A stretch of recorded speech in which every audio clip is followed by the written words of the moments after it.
Hello students, তোমাদের সকলকে স্বাগত জানিয়ে আজকের ভিডিও শুরু করছি। আজকের ভিডিওর বিষয় ক্লাস 6 ইংলিশ লেসন 7 অ্যাক্টিভিটি 2। কি বলা হয়েছে না, rearrange the following sentences in the correct order and put the numbers in the given boxes. Number 1, the old lady had been invisible to the king. তা আগে আমি পড়ে দিচ্ছি, তারপরে হচ্ছে নাম্বার 2 এ he bought salmon. Number 3, the errand boy came running after him. Number 4 এ the king stopped at the fishmonger's shop. Number 5 এ the errand boy asked if the king had seen the old lady. Number 6 এ he left the shop. তাহলে এইখানে দেখো প্রথমে হয়েছিল, প্রথমটি হবে যে the king stopped at the fishmonger shop, মানে রাজা ওই মাছ বিক্রেতার দোকানের সামনে এসে দাঁড়িয়েছিলেন। ফিশমঙ্গার শপ বলতে মাছ বিক্রেতার যে দোকান, সে দোকানে এসে থেমেছিলেন। তারপরে তিনি কি করেছিলেন, তারপরে তিনি হি বট স্যামন, তিনি স্যামন মাছ কিনেছিলেন। তাহলে এটা হলো নাম্বার 2। নাম্বার 3তে তারপরে কি হয়েছে, মাছ কেনার পর তিনি কি করলেন, দোকান ত্যাগ করলেন। হি লেফট দ্য শপ, তিনি দোকান থেকে চলে গেলেন।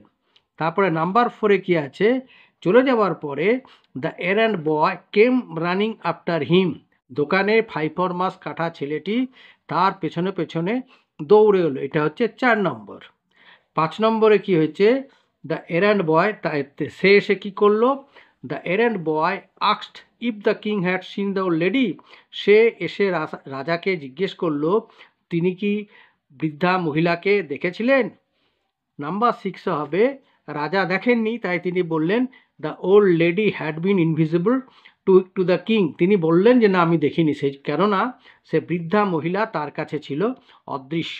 তাহলে নাম্বার 1-এ হলো 1, the king stopped at the fishmonger shop. Number 2-এ হলো হি বট স্যামন। নাম্বার 3-তে হলো he left the shop. Number 4-এ হলো the errand boy came running after him. Number 5-এ হলো the errand boy asked if the king had seen the old lady. আর number 6-এ হলো the old lady had been invisible to the king.